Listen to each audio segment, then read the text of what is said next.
8 जनवरी 2021 की रात 10 बजकर लगभग 22 मिनट के आसपास का वक्त हो रहा था। एक साध्वी जो कि अपने कमरे में बिस्तर पर लेटी हुई थी। इसी बीच में एक और महिला है जो इस कमरे में आती है जाती है और अपना काम कर रही थी। कभी बिस्तर को ठीक कर रही थी तो कभी कुछ कर रही थी। इसी बीच में एक और शख्स है जिसने भगवा रंग के कपड़े पहने हुए हैं, साथ ही एक पगड़ी भी पहनी हुई है और चेहरे पर मास्क लगाया हुआ है। वो कमरे में आते हैं। कमरे में आने के बाद साध्वी के पास पहुंचते हैं। उन्होंने उनके गालों को छूते हुए, उन्हें पुचकारते हुए वहां से बिल्कुल हल्का सा हट जाते हैं और जैसे ही हटते हैं तो उसके बाद फिर साध्वी अपने बिस्तर से खड़ी होती हैं और खड़े होने के बाद उस शख्स को, उस व्यक्ति को एकदम से गले लगा लेती हैं। गले लगाने के बाद जिस तरह से उस व्यक्ति ने उस साध्वी को छुआ, टच किया, वो वाकई अपने आप में कई तरह के सवाल खड़े करने वाली बात थी। लेकिन वक्त बीतता चला जाता है और 4 साल 6 महीने 5 दिन का समय हो जाता है। 13 जुलाई 2025 की ये बात है। ये वीडियो सोशल मीडिया के अलग अलग प्लेटफॉर्म पर बहुत तेजी के साथ वायरल होने लगता है। लोग बस तरह तरह की बातें करने लगते हैं। ये कोई नहीं जानता था जो साध्वी हैं दरअसल उनको टच करने वाला, उनके गालों को छूने वाला, उनके गालों को पुचकारने वाला और साथ ही उन्हें गले लगाने वाला कोई और व्यक्ति नहीं बल्कि उनका गुरु भी होते हैं और साथ ही उनके पिता भी होते हैं। बस इसके बाद ये जैसे ही वीडियो वायरल होता है, वीडियो वायरल होने के बाद फिर मामला फिर ज्यादा ही सोशल मीडिया पर तरह तरह की चर्चाएं होना शुरू हो जाती हैं और 6 महीने बाद, इस वीडियो के वायरल होने के बाद 6 महीने 15 दिन के बाद आखिरकार संदिग्ध परिस्थितियों में इन साध्वी की मौत हो जाती है। और जैसी मौत होती है तो पूरे प्रदेश भर भी नहीं बल्कि सोशल मीडिया पर जहां जहां तक उनके चाहने वाले होते हैं वहां वहां इस बात को लेकर चर्चा हो जाती है कि आखिरकार इनकी मौत के पीछे की वजह क्या है। क्या ये सामान्य मौत थी या फिर उनकी हत्या कर दी गई? क्या है पूरी कहानी? इस कहानी के माध्यम से जानने और समझने की कोशिश करते हैं। आदाब, नमस्कार, सत श्री अकाल। मैं उस्मान सैफी। राजस्थान प्रदेश के जिला जोधपुर का एक थाना लगता है बोरानाडा और बोरानाडा थाना क्षेत्र के अंतर्गत आने वाला आरती नगर आश्रम है। 28 जनवरी 2026 की शाम की यह बात है। साध्वी प्रेम बाईसा, जिनकी उम्र लगभग 23 साल के आसपास होती है, उनकी तबीयत खराब हो रही थी क्योंकि एक दिन पहले ही 27 जनवरी 2026 को वो अजमेर में जाती हैं और कथा वाचन करके वापस आती हैं। आकर ये आश्रम में बताती हैं कि मेरे शरीर टूट रहा है, जैसे बुखार की स्थिति बनी हुई है। इस तरह से थोड़ी सी परेशानी सी महसूस कर रही थी। उन्होंने अपने आश्रम में गुरु और पिता उनसे बोलती हैं, उनसे बताती हैं। तभी उनके जो गुरु और पिता होते हैं, वीरमनाथ जिनका नाम होता है, वो एक कंपाउंडर को कॉल करते हैं, बुलवाते हैं। कंपाउंडर से पूरी बात, पूरी जानकारी बताते हैं कि इस तरह से एक दिन पहले ही अभी कथा वाचन करके आई हैं, थोड़ा परेशानी में है, ऐसा लग रहा है जैसे बुखार आ गया है, आप देख लीजिए क्या बात है। उन्हें देखा जाता है। देखने के बाद एक इंजेक्शन दिया जाता है और जैसे ही इंजेक्शन लगता है तो ऐसा बताया जाता है 30 सेकंड का भी वक्त नहीं हुआ था कि उनका शरीर ठंडा सा पड़ने लगता है। जैसे ही साध्वी प्रेम बाईसा का जो शरीर है ठंडा हो रहा है तो यहाँ पर घबराहट सी एक निश्चित वाली बात थी कि घबराहट होना, परेशानी होना, डर लगने लगता है कि आखिरकार हुआ है तो क्या हुआ है। तभी कुछ देर के बाद एक फैसला लिया जाता है कि एक काम करते हैं, इनको पाल रोड पर प्रेक्षा हॉस्पिटल है, वहां पर लेकर चलते हैं, दिखाते हैं। जैसे पाल रोड प्रेक्षा हॉस्पिटल में लेके जाते हैं, डॉक्टर ने देखते हैं और देखने के बाद बता देते हैं कि इनकी तो मौत हो चुकी है। इससे ये साफ साफ अंदाजा लगाया जा रहा था कि मौत यहां आके नहीं बल्कि मौत तो आश्रम के अंदर ही हो चुकी है। उस मौत के पीछे की वजह क्या है, क्या नहीं, इससे पहले कि कोई निर्णय लिया जाता है, कोई बातचीत की जाती है, कुछ आगे बढ़ा जाता, लगभग इस घटना की यानी कि मौत के करीब 4 घंटे के बाद इंस्टाग्राम पर 9:28 के आसपास का वक्त हो रहा था, एक पोस्ट डाल दी जाती है। उन्हीं के साध्वी प्रेम बाईसा के जो इंस्टाग्राम हैंडलिंग होता है उससे पोस्ट डाल दी जाती है, यानी कि जिसकी अभी मौत हुई है उन्हीं की मौत के 4 घंटे बाद वही अपनी मौत की एक तरह से घोषणा कर रहे थे। ऐसा लग रहा था जैसे क्या उन्होंने ही अपनी जान दी है, इस तरह की बात थी। लगभग 7 लाख से ज्यादा उनके इंस्टाग्राम पर फॉलोवर्स होते हैं और जैसे ये बात पता चलती है तो ये पोस्ट बहुत तेजी के साथ वायरल होना शुरू हो जाती है। जो भी उस इलाके में आसपास के लोग थे, जैसे जैसे उनके भक्त होते हैं, श्रद्धालु होते हैं, उन्हें इस बात का पता चलता है और वो भी तुरंत ही तत्काल प्रभाव से मौके पर पहुंच जाते हैं और मौके पर पहुंच जाते हैं उनके उस आश्रम में जहां पर उनका शरीर रखा हुआ था। बस इतना था। उसके बाद फिर हंगामा होना शुरू हो जाता है और जैसे जैसे हंगामा हो रहा था वैसे वैसे भीड़ भी बढ़ रही थी और भीड़ जो बढ़ रही थी उनका बस एक ही सवाल था कि आखिरकार मौत के पीछे की असली कहानी क्या है, असली वजह क्या है, उसके बारे में बताइए। अब जो भी मौके पे मौजूद थे वो समझ नहीं पा रहे थे। जब उनसे पूछा जा रहा था तो हर बार एक नई कहानी बता दी जाती थी कि ये बीमार थी, इनको इंजेक्शन लगवाया, इंजेक्शन लगने के बाद उनकी तबीयत ऐसे हो जाती है, फिर इन्हें हॉस्पिटल ले जाते हैं। हर बार बताने का एक तरीका अलग होता था, हर बार बताने की बातें अलग होती थी, हर बार एक अलग कहानी होती थी। हंगामा बढ़ रहा था। पुलिस के पास अलग अलग सूत्रों से, अलग अलग सोर्सेज से फोन पहुंच रहे थे और जैसे ही पुलिस के पास फोन पहुंचता है तो पुलिस भी तत्काल प्रभाव से मौके पर पहुंच जाती है। साध्वी के जो पिता होते हैं वो हड़बड़ाए हुए थे, वो फैसला नहीं ले पा रहे थे कि आखिरकार मैं क्या बोलूं, क्या करूं, क्या ना करूं। जब उनसे पूछा जा रहा था तो अलग अलग तरह की बयानबाजी वो बता ही रहे थे। जब उनसे कहा जाता है कि इनका पोस्टमार्टम कराना होगा, पोस्टमार्टम की बात आती है तो वो पोस्टमार्टम को लेकर एकदम से तैयार नहीं होते हैं, और जैसे पोस्टमार्टम लेकर तैयार नहीं होते हैं तभी कहीं ना कहीं शक उनकी तरफ जाने लगता है।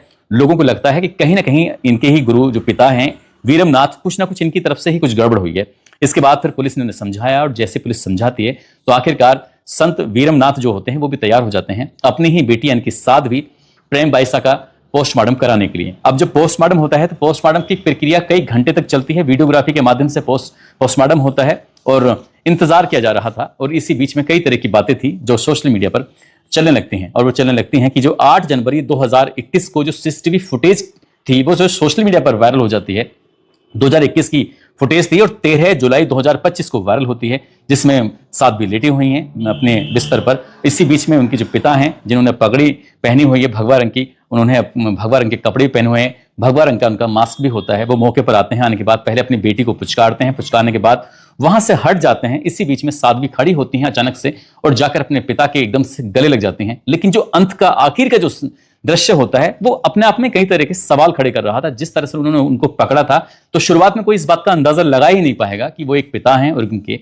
गुरु भी माने जाते हैं। इस तरह की बातें आखिरकार जैसे ही वीडियो वायरल होता है तो 13 जुलाई 2025 को, लेकिन 16 जुलाई 2025 को बोरा नाडा थाना लगता है, जोधपुर के ही अंतर्गत आने वाला थाना होता है। उसमें एक एफआईआर दर्ज कर दी जाती है और एफआईआर में शिकायत की जाती है कि साउंड सिस्टम वाला जो लगा होता है, जिसका नाम जोगेंद्र उर्फ जोगाराम होता है, साथ ही उसकी पत्नी जिसका नाम कृष्णा होता है, और पूर्व में एक ड्राइवर यहां पर रहा करता था जिसका नाम रमेश, उस सहित और 2 लोग थे।